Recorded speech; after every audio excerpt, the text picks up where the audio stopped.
咩話？22歐一隻雞？ No. Oh, what? 等我解釋你知，我哋唔係養雞，所以我哋唔係講品種，我哋講個種類。你知唔知喺愛爾蘭而家有咩種類嘅雞呢？ Oh. 等我話你聽啦，而家主要有4種。第一種即係普通嘅雞，主要室內養嘅雜食雞。第二種即係就地雞，喺指定嘅地方生活同埋走動。第三種就係用粟米做主要飼料嘅雞。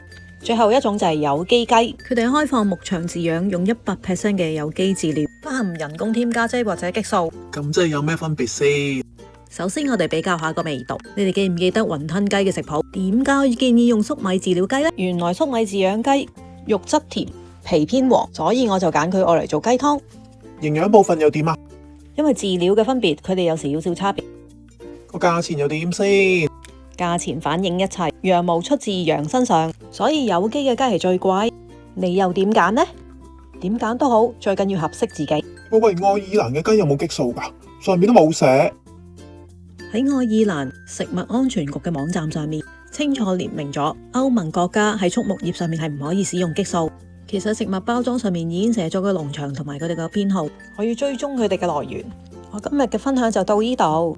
記得 share、follow 同埋 like，你哋支持好重要㗎。